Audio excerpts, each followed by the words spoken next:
there he goes, down to 6. Definitely saw a Thought Season there. So we'll see who's on the play.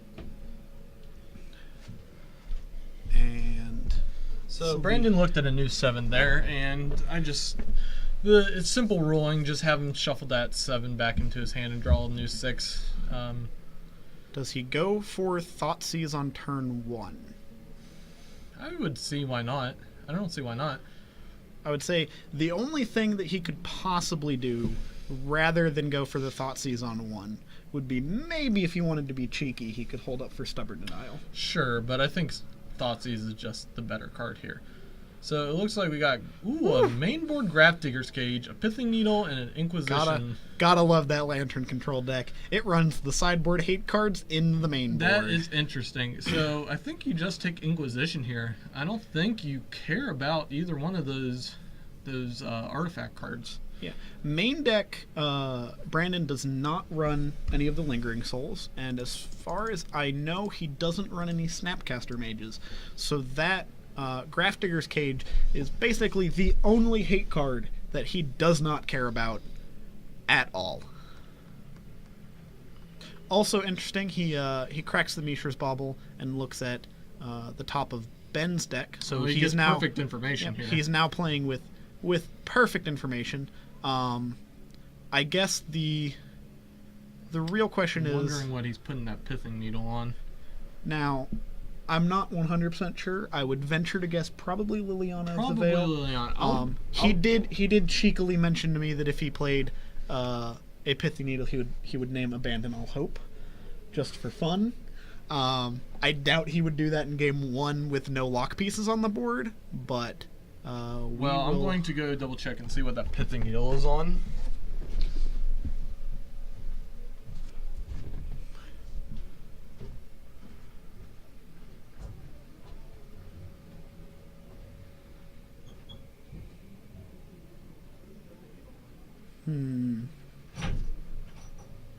So we will see what this Pithing Needle is on, and also we will need to get them to correct life totals, because Brandon should be at 15 because of the Thoughtseize. And so there we go. That Pithing Needle is on Polluted Delta, actually. That is an interesting card. That is some next level stuff right there. That is, I'm not sure if that's the correct play. The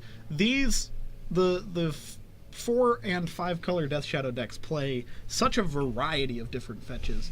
I'm not sure you can safely name a specific one and think you're going to hit more than 1 or 2 cards. You're right. But it really comes down to either naming Liliana, which he doesn't know if he's playing in the main, or hitting a fetch land. So it could potentially be, destroy a land in this particular instance. I mean, that is a fair point.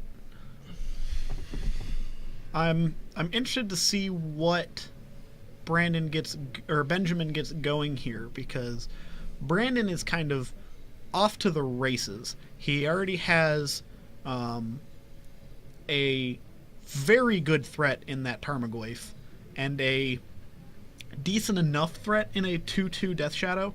Obviously, you would like that to be a little bit larger, but if our previous match with the Death Shadow deck is any indication, you know that that life total can drop in a hurry.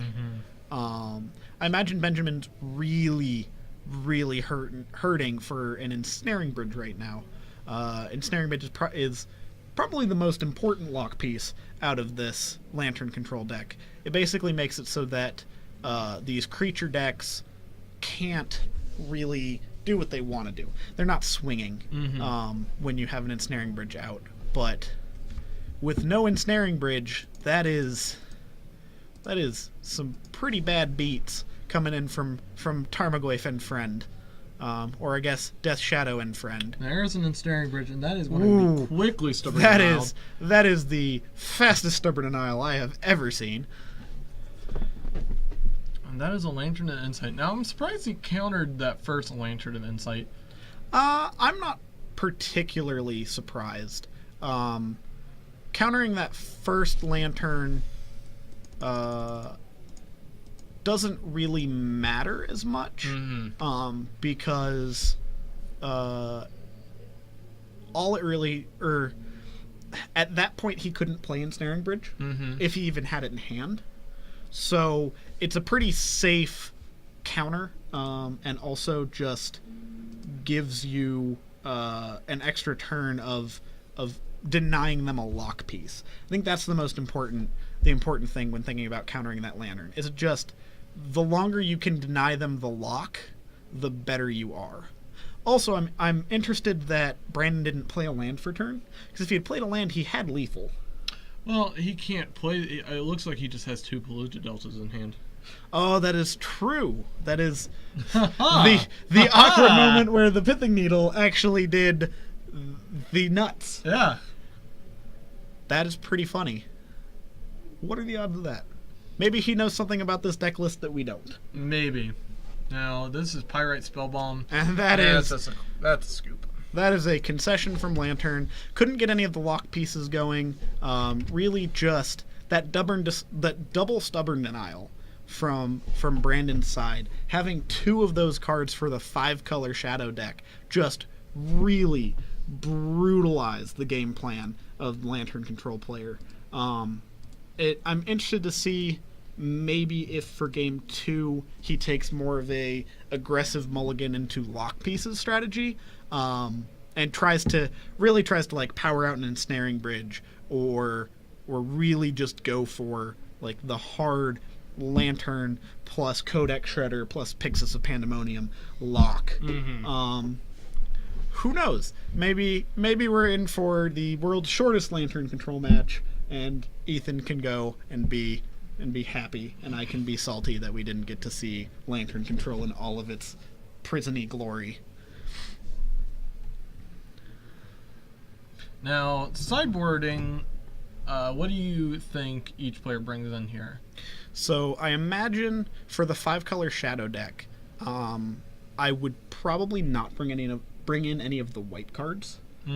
As tempting as it could be to say bringing in Lingering Souls could allow you to fight through a Ensnaring Bridge, and bringing in like Ranger of Eos could help you fight through a Lantern lock, but at the same time I think you want to reduce mana constraints. I think that's your big thing. I think you want to try to make your mana as lean as possible, and I think you kind of want to be on like a Sultai plan. I think you want to lean away from red cards unless he's running Culligan's Command, and I think you want to lean away from the white cards, and I think you want to be primarily on play a Tarmogoyf, play a Death Shadow, and then just Stubborn Denial. Just as we saw in that game 1, Stubborn Denial plus 1 good body can carry the game. Do you think Brandon has any Stony Silences or anything like that in the sideboard? I kind of doubt he's running Stony Silence specifically. Looks like an Ancient Grudge is something. Ancient Grudge is probably a really good card here. It's probably, like I said, Culligan's Command, Ancient Grudges are probably the only 2 red cards that you really want to be seeing here. I also noticed he had a Pithing Needle, which is a pretty good pull here. He can Pithing Needle any of the, like he could Pithing Needle Inventor's Fair is a good name. Any of the actual Lantern pieces other than Lantern itself is really good to name with Pithing Needle. If Benjamin just has a hand that goes, if he goes play a Darksteel Citadel, play a Lantern of Insight off of this Darksteel Citadel, play a Mox Opal, play a Codex Shredder, and you just name Codex Shredder, then you just basically lock the prison player out of doing what he wants to do. So I imagine the Pithing Needle comes in. Any of the counter magic that's relevant goes in. Like if he has extra Stubborn Denials, I would bet those go in for sure. I would venture to guess. It's also I'm also interested to see what Benjamin has in his sideboard, because the Lantern deck primarily plays like a green-black deck. Mm-hmm. A lot of them will splash blue for like Whir of Invention, lets you helps you tutor for your artifacts. But for the most part, they're kind of like a green-black prison deck where they're running Ancient Stirrings and Thoughtseizes and Inquisitions to help them kind of like lower the cards in hand count. Right. So I'm interested to see what he brings in. If maybe he goes, if he has anything that bring in to go lower to the ground. Maybe he did have that Botanical Sanctum, so maybe he has counter magic of his own that he wants to bring in. Mm-hmm. Kind of try to protect his lock pieces a little bit. Because Grafdigger's Cage plus, Dispel. Just having Dispels up to... Because any of the interaction that Brandon's likely to have is probably going to be instant speed.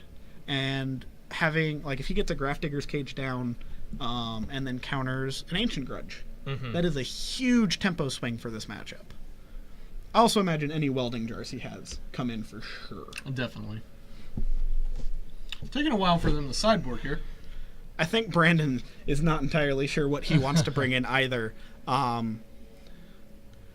Looks like, from what I saw there, looks like he brought out his Lilianas. Okay. Which is probably a fair assessment. Liliana doesn't really help you in this matchup. It almost helps the Lantern player. Because you can't really plus her profitably. Because anytime you plus the Liliana, you're actually advancing the Lantern player's game plan. Even more so than your own, I would say. And the Edict effect really does nothing in this matchup. Because the Lantern control deck basically plays 0 creatures. I don't think it plays any creatures at all. Some lists are running like Glint Nest Crane. Just as an additional artifact tutor. I can see that.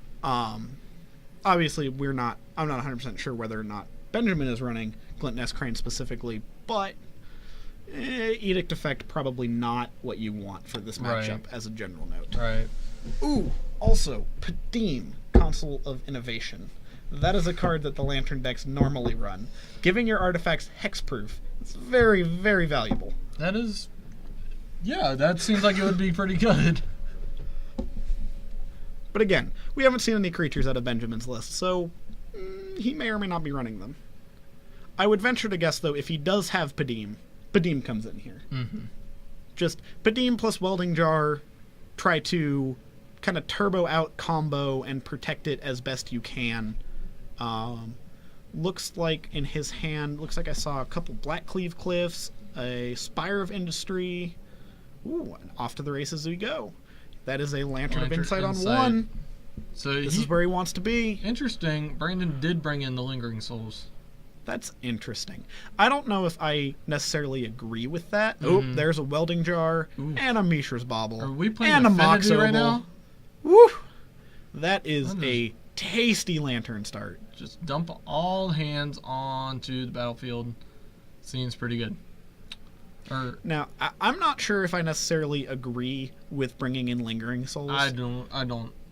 I think the constraints on the mana base, trying to utilize all 5 colors in this deck, are just... it makes things really tight. And I don't think if this is a matchup where you can afford to not be flexible. I don't think it really advances your clock as much as you want it to either.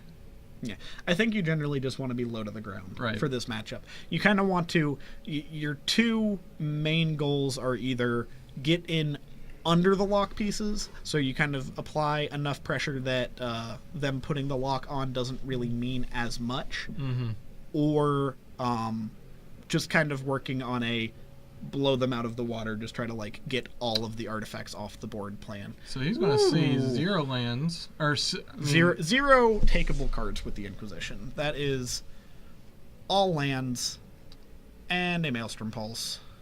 Draws and another Mishra's Bauble. Wow, that is... It's quite a start. This is a quality Lantern start.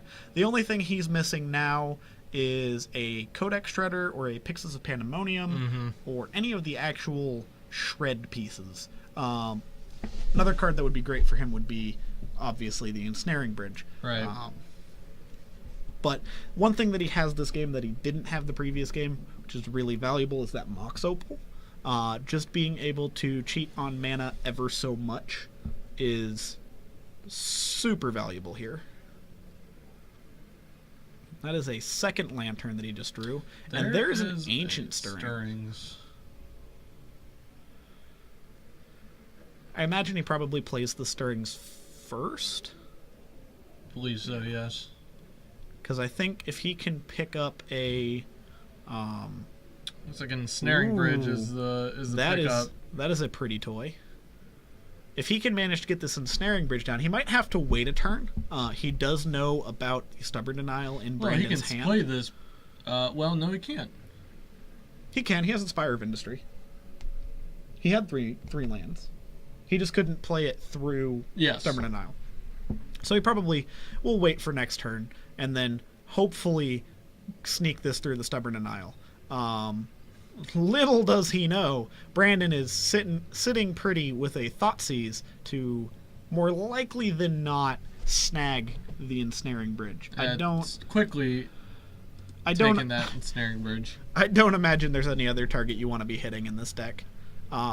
If he can follow this up with like crack the fetch land, get another black source, play a Death Shadow, he's actually in really good shape. Doesn't look like that's the plan, though. But don't forget that Maelstrom Pulse that is sitting in Benjamin's hand. Well, we also know Brandon has at least one Stubborn Denial. That is true. So if he can manage to get a Tarmogoyf or a Death Shadow down before Ensnaring Bridge shows up, this could be pretty good for him, even with the multiple lock pieces and Welding Jar. Benjamin's just not drawing anything. Well. I'm surprised that he is getting rid of the Stubborn Denial, but he does need to find a threat.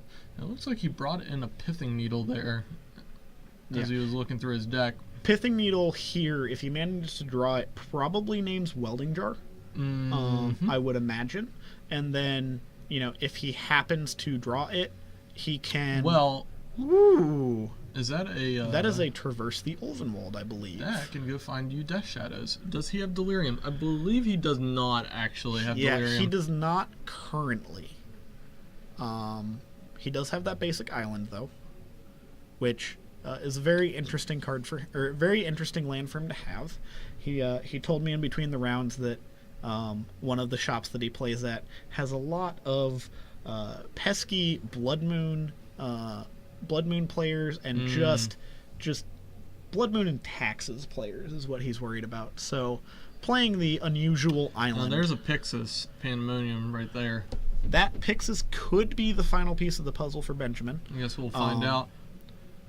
I still think he's probably hard on looking for that Ensnaring Bridge. Well, there is a Mishra's Bauble. That could potentially go get... I'm not sure what he's doing here. He's showing the cards that Benjamin already knows. Okay. So, I believe Benjamin was asking about cards that he should know already, and Brandon is being a good sport and showing him, these are the cards I have that you have already seen. Now, does putting Mishra's Bauble in the graveyard give him Delirium? I believe it does. It has a sorcery, land... Instant, and that is an artifact. What instant does he have in the graveyard? Oh, he doesn't have an instant. He just has 2 lands and 3 sorceries. So he probably just flashes back Lingering Souls and just goes to town. I think the Lingering Souls tokens, they're not going to do the job quickly, but they will. They do present a clock. 4 of them especially. True. They do present a solid clock. And him having that Pixis doesn't really matter as much right now. The fact of the matter is he already has... Ooh, we forgot about that Maelstrom Pulse. The Lingering Souls. That seems like a pretty good play in this position. And he has the mana to pay for the Stubborn Denial. So playing the Stubborn Denial doesn't matter. I'm surprised that he even tried casting the Stubborn Denial in this situation. That seems like...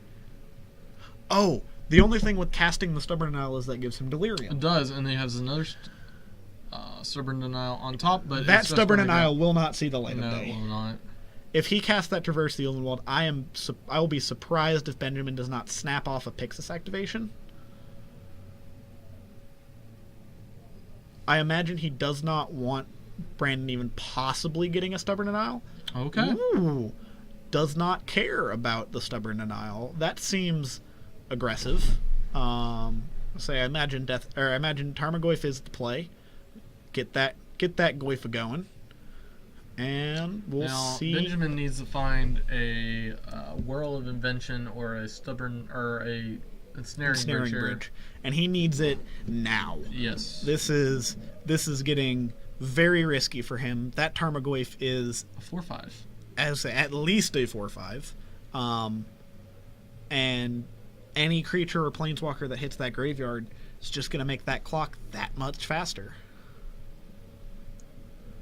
Now there is I'm interested that he activated the Pixis there. I know he probably didn't want to draw a land of his own. There's a Codex Shredder. Ooh. Inquisition, tagging another Inquisition, and revealing a Street Wraith. Having that Street Wraith in your hand is actually very interesting because it allows him to, if he sees something on the top of his library that he wants that is going to get eaten by a Pixis or a Shredder. Yeah, he has to time it very carefully, though. He actually now has 2 Street Wraiths, so this is interesting. It almost begs the question of, does Benjamin even want to activate this Pixis at this point? Probably not. Don't you just want Brandon to keep drawing lands at this juncture? Drawing, why? And then did he just cycle that Street Wraith? He just cycled a Street Wraith. Why would he pick up another land? Well, it's going to get pretty good for Benjamin here, having 3 Codex Shredders here shortly. Yeah, if he can manage to be patient and not activate the Pixis and just rely on this Codex Shredder for a turn, being able to have double Codex Shredder with the Pixis and the Lantern, that is a pretty good lock setup. I believe the life total is 8-8.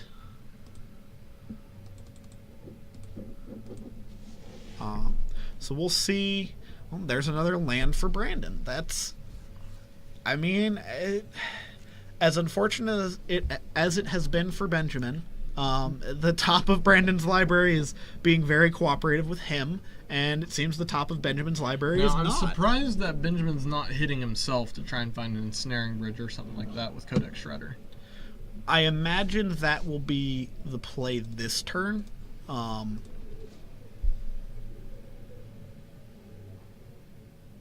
He's getting back. I'm not sure what he's going to get back Maelstrom Pulse here. Or no, he got back the Ensnaring Bridge.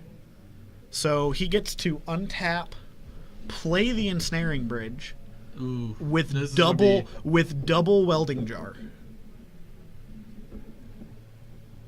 This is going to be a game of cat and mouse right here, because if he plays the Ensnaring Bridge, there's incentive for now what Brandon needs to do here is cycle that Street Wraith. If he does that, all he's going to draw is a Pixis activation in response.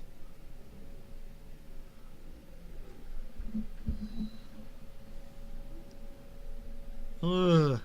And all of a sudden, out of nowhere, it seems like Benjamin is in a good spot. It is true. Ooh, he lets him draw that Stubborn Denial. I don't think the Stubborn Denial matters at this point. You already have Ensnaring Bridge plus double Welding Jar. I think the only things that Benjamin cares about right now is if Brandon has like a Fracturing Gust effect, or if he manages to pull, for instance, Pithing Needle. Because Pithing Needle is about the only thing right now that he can reasonably draw that can actually get him out of this. Pithing Needle on the Welding Jar plus any piece of artifact removal just catapults him to a victory. But I don't think he's ever going to get the chance. I think the lock is on, and I think this game is going to be a slow, painful grind. This is why I don't like Lantern control.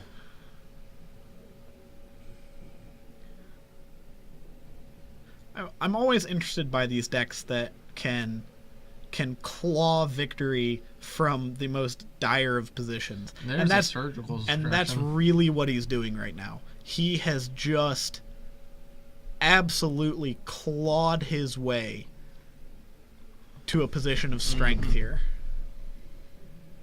He went from being dead to rights. Just completely dead in the water. All of a sudden, Codex Shredder's back, and Ensnaring Bridge.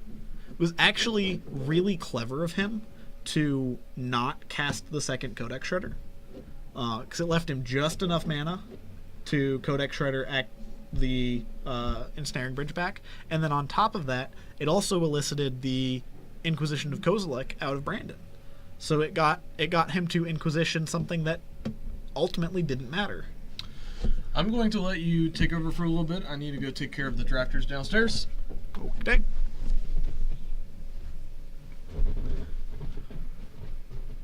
So now the real question is, can Brandon manage to get to artifact removal and Pithing Needle? That's going to be the real question. Can he manage to pull 2 cards? Because he no longer is 1 card to win the game. He needs at least 2 cards. Street Wraith from Brandon on the Traverse is actually super interesting. As we noted earlier, it gives him the ability to kind of fight with the Lantern player over lock pieces. Because he can cycle Street Wraiths in response to basically anything that Benjamin tries to do. I also find it interesting that he just snapped that surgical extraction off in the face of the Stubborn Denial. I imagine there's probably not a whole lot that Benjamin's gonna get that are better targets at this point, because second Ensnaring Bridge doesn't really matter much. Additional, like another Lantern, doesn't really matter much. It really just... Ooh, and there is Ancient Grudge. That is a good card here. That is, with double Street Wraith, he can hold up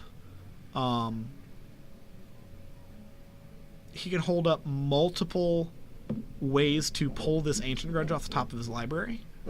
And getting able to, if he manages to cast both halves, he's actually in a pretty good position. At the very least, that clears both of the welding jars out of the way. Puts him in a position where 1 card allows him to clear out the... Is Benjamin going to allow this to happen? Is that what I'm seeing? Is he... Okay, so Benjamin values the Lantern on the board more than he does the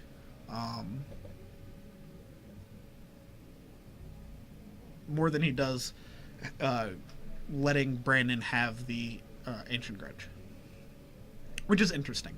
I would have imagined that I probably would have used the Lantern to shuffle there, because a shuffle out of the Lantern there, prevent that Ancient Grudge from coming around. He didn't have a third draw effect, so he had no way to force that through the extra piece.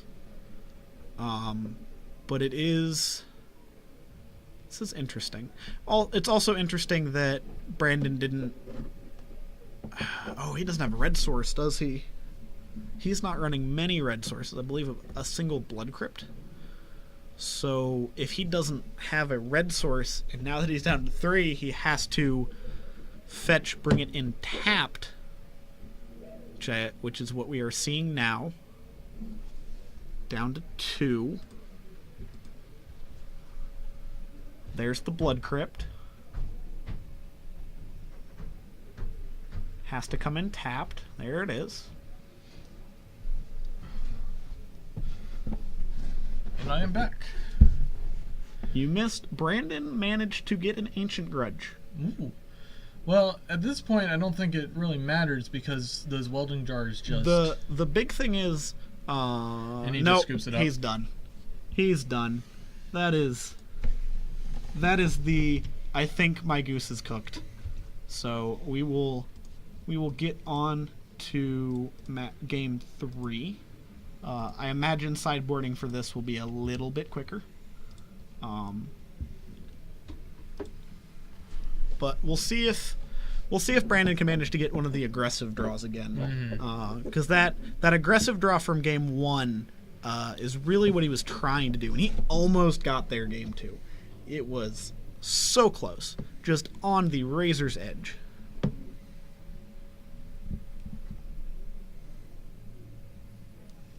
And he's actually going into sideboarding. Well, I feel like he might want to take out some of those. I think the Lingering Souls did not look good there. No. Out Usually of getting hit by that Maelstrom Pulse. Yeah, with Benjamin having access to some number of Maelstrom Pulse, I imagine that the Lingering Souls is just too slow and grindy for the kind of games that you want to have here. I think we've seen Gorklan Rampager out of his deck. I think that's fine. The ability for you to swing a smaller Death Shadow through Ensnaring Bridge, like if you have a 2/2 Death Shadow, you can swing that through an Ensnaring Bridge potentially, and then being able to just pump it with Gorklan Rampager, that's probably pretty good. And I imagine if he has any number of Temur Battle Rage, those are probably pretty good here. But I really think he just wants to be on aggro out a Death Shadow as large as he can make it, and just try to go to town before Benjamin gets lock set up. That said, that game... Ooh, and there's a Pithing Needle. That's that should be a pretty good one. Oh, and he's... Oh, okay. I see double Codex Shredder from Benjamin, and I believe I saw a Welding Jar. And a Mox Opal. That's a pretty good start, That's a pretty good start right there. I believe that is a... probably going to be a land Codex Shredder, Mox Opal, Welding Jar. Use the Mox Opal to tap for mana for second Codex Shredder. And then we're playing Affinity. Just with artifacts that don't attack. Pretty good start.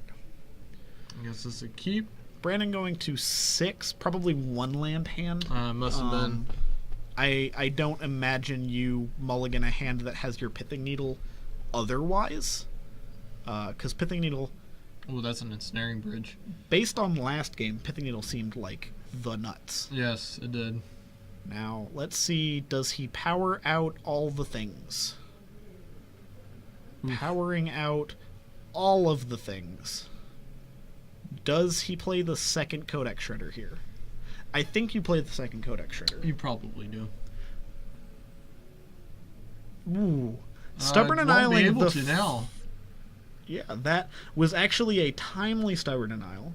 That's a clever piece of work by Brandon, turning off that Mox Opal, as well as just preventing that first lock piece from coming down.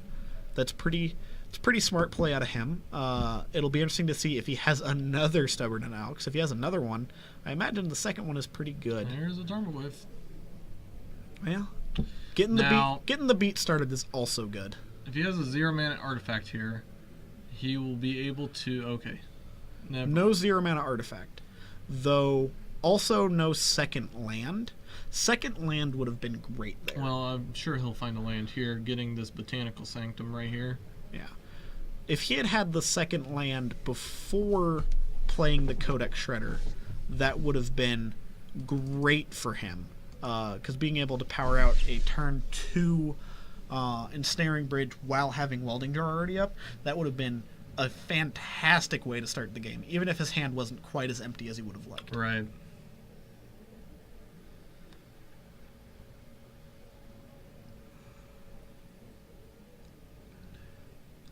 Ooh, and second Ancient Stirrings finds a third land. Surgical Extracting that Stubborn Denial. I imagine, yeah, Stubborn Denial would have to be the target. There's really there's really nothing else that he's going to hit. Because he's not going to surgical extraction his own ancient stirrings. No. He could hit Bloodstained Mire if he wanted to, but I would assume that, like we said in the earlier games, though it did become relevant in game 1 for a hot minute, it's generally not a good idea to target specific fetch lands in these Death Shadow decks, especially the 5-color ones. Right. They just run so many different ones because you have to be able to hit all 5 colors at any given time. That said, hitting these Stubborn Denials is really good for Benjamin. It means the chance of him getting to play his Ensnaring Bridge just absolutely skyrocketed.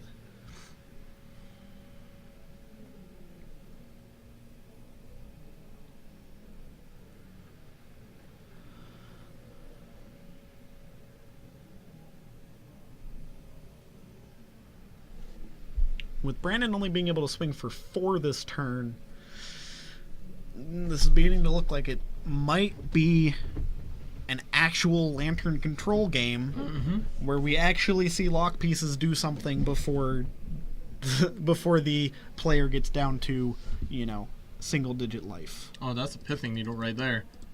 That is a good pickup for Brandon. I assume you put Pithing Needle on Welding Jar? I would assume that you'd... I will go... Pithing Needle on Welding Jar seems like the smartest decision. No, it's on... He named it on Codex Shredder.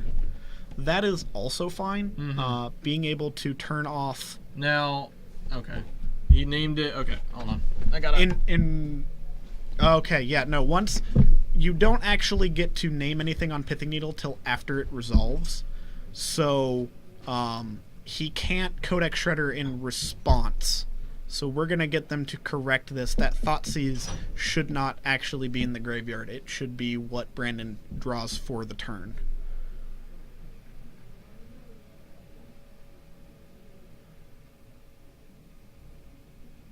So we'll get this corrected real quick, make sure that everyone understands how the cards work and the intention behind the plays. It's kind of a weird interaction. There are a few cards like that they enter proper, and then, if it resolves, you pick something. So you can't actually respond to the picking of something. You have to respond to it entering. So what happened was Brandon got a little hasty and was naming something while Pithing Needle was still on the stack. So Benjamin was trying to stop him and activate his Codex Shredder before the Pithing Needle resolved. Now, interesting question would be, does Brandon have any tutor targets that blow up artifacts? I believe he does not. I believe he's relying pretty much on Ancient Grudge. But Ancient Grudge is not a bad one because it gives you 2 for the price of 1. Right. And that's all he needs right now. Is just to get rid of this Ensnaring Bridge that's on the battlefield. Yeah, if he can manage to clear the Ensnaring Bridge out of the way, he's actually in really good shape. Abrupt Decay would also work here if he has it, because Abrupt Decay's... it says it can't be countered. Never mind. Yeah, Abrupt Decay cannot be countered, but you can regenerate the target. Right. Oh, I forgot.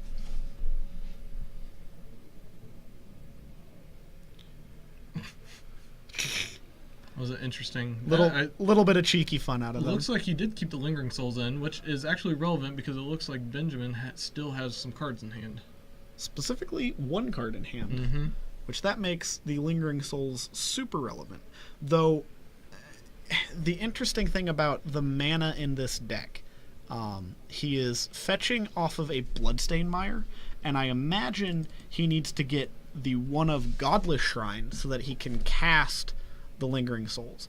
But this leaves him unable to cast any Ancient Grudges he pulls, because he no longer has a way to get a red source. That is true. And until he turns on Delirium, which I believe he is short of, because I only see land creature sorcery in his graveyard, he will not be able to traverse for a red source. So he's currently dead in the water. Basically, he is on Abrupt Decay or Bust, or he needs to hit Abrupt or Ancient Grudge plus a land, which is an interesting place to be. And he needs to do this before Benjamin manages to find a Lantern of Insight, because at this point, if he finds a Lantern of Insight, he's got double Codex Shredder, and then this is where the Lantern deck wants to be. Oh, that is true, because of the Pithing Needle. I forget. Yeah, this looks like a World of Invention. Wonder what the whir goes to get. Imagine looks a lantern. Like it's for a lantern. It's for a lantern. That makes sense. You want to know what you're up against. That said, at this point, Pithy Needle on Codex Shredder, there's not a whole lot Brandon's going to do about this. Ben still has one card in hand. Can't even get down to empty-handed. Oh, or is this another Whir of Invention? It looks like another Whir of Invention. I imagine this one probably goes to get a Pixis of Pandemonium. It does. It does indeed. Have to get that lock on somehow. Now, I also imagine you don't let him have this Street Wraith here. After all of the hijinks that Street Wraith caused in the last game, basically prolonging the actual lock, I don't think you let him have Street Wraith. If you let him have Street Wraith, you give him the option to fight over any card that's on top of his library. And he lets him have it. Okay. That Inquisition is no good. That is a non-play here. The one thing really going for Brandon here is that Benjamin's not really, like, he's still fairly dead to an Ancient Grudge or an Abrupt Decay. Like, Ancient Grudge especially, he still doesn't have a red source, but looks like he's flashing back those Lingering Souls here. And it looks like the Inquisition is still on top of his deck. Well, unfortunately, we can't blame that one on a Moto bug. No, we cannot. Wait, this isn't Moto? I know, it's surprising. Weird. I am as surprised as you are.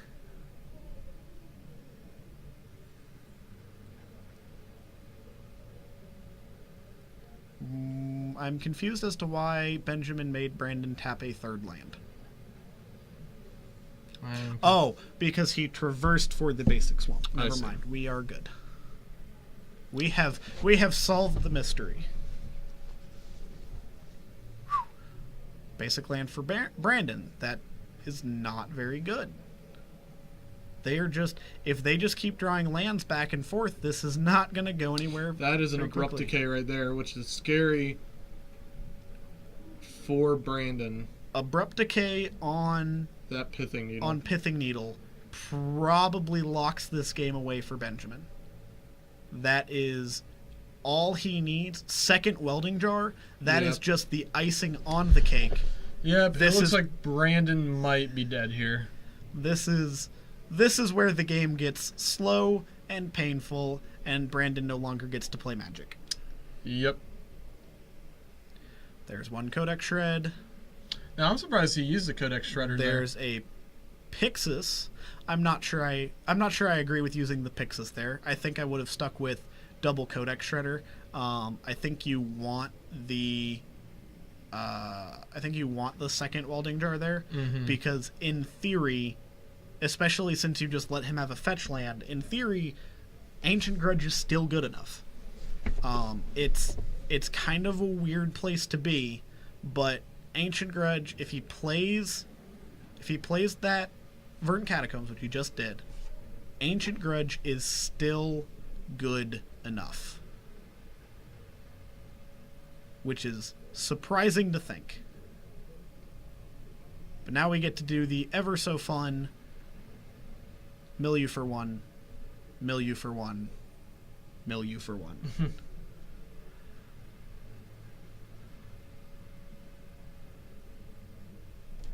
looks like Brandon's being a good sport about it.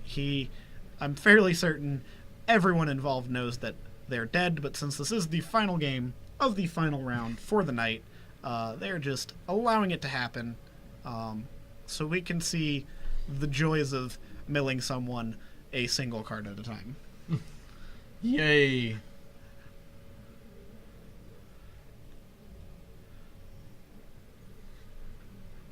This deck actually does some pretty impressive things. I know it can be kind of obnoxious, and it's especially obnoxious to play against, but it really is kind of impressive how the collection of 1-mana artifacts that on their own do kind of a whole lot of nothing. It's amazing how much there's a bunch of nothing in Brandon's deck once you get to the late game as well, with all these Inquisitions and Thoughtseizes. Yeah, he has reached a point where the only cards that he is going to be allowed to draw are discard cards that do nothing and lands that do equally nothing. So I imagine Cycled Street Wraith there is interesting. I'm not sure I would necessarily use the Street Wraith at that juncture. I think it's probably better to... And he's going to go search for an artifact. Probably... Does he grab another Codex Shredder, maybe? Yes, that is exactly what he's doing. Third Codex Shredder. Yeah. That puts the hard lock down. I don't think Brandon gets to play another Magic card this game. He definitely does not. And a World of Invention. This game is over. And this is where the Lantern player goes... And another World of Invention. All the whir. Have you heard about the whir? I said a whir. Where's the word? Now what does it get here? I imagine you just get another lock piece. Either, extra Pixis. I imagine... He's already dead! I imagine extra Pixis, fourth Codex Shredder, second Ensnaring Bridge. Well, he didn't have enough for second Ensnaring Bridge, but second Welding Jar. All those are great here. Having 5 lock pieces just means that this game is absolutely incredibly over. And now it's just a matter of time. Come on, buddy. Until Benjamin mills him out one at a time. Slowly. Painfully. Buddy. It's the I'm last surprised game. that he kept the pushes in. You should let them know that it's time. Because this game might actually go to a draw. That is a good point. This could get interesting if Benjamin does not have enough lock pieces to actually mill Brandon out. This could potentially go to a draw, and that is something that is a legitimate concern in this matchup, and in any matchup that Lantern's involved in. You have to be able to combo in a timely manner. It's just a matter of fact. You gotta get him dead at some point. So Brandon can still struggle through this for a 1-1-1 draw, which I imagine he's going to fight the good fight.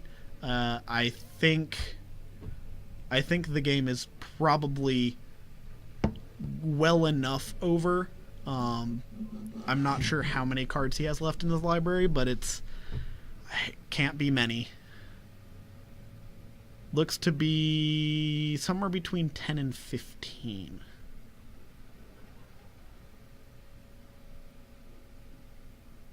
Ooh, there is an Ancient Grudge. That could make things interesting. There's a Mishra's Bauble.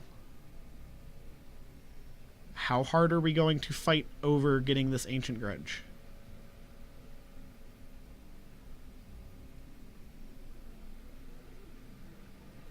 Not even at all. Search for Azcanta is an interesting card for the Lantern deck. Also, Dismember is an interesting card for Brandon to still have in his deck. I imagine the only thing that it hits is Padim,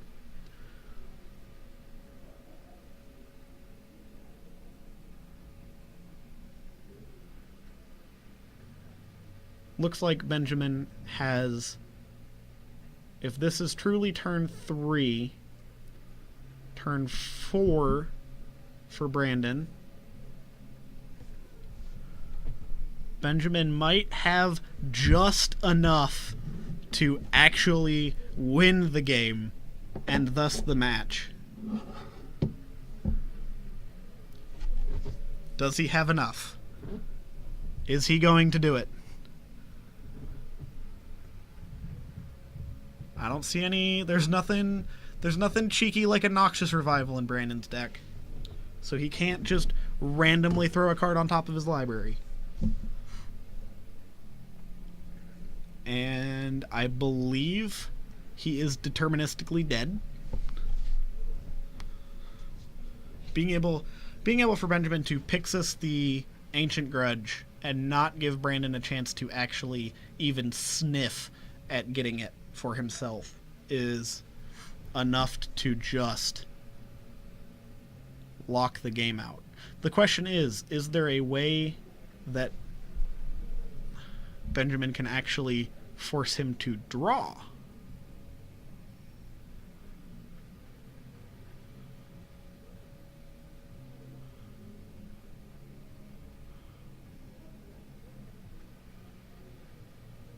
And this is the final turn. Unfortunately, he doesn't actually win the game from Pixis or Codex Shredder activation.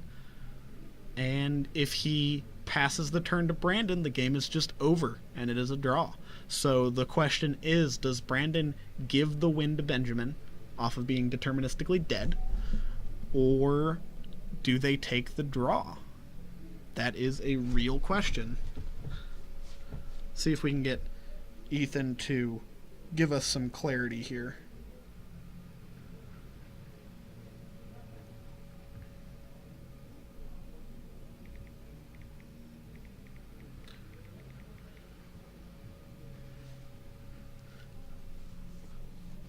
This is an interesting place to be. It is most certainly an interesting place to be.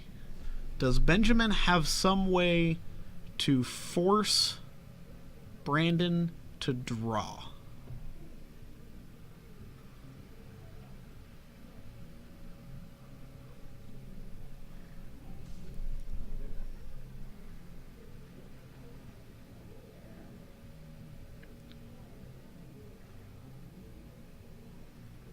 I don't think he can do it.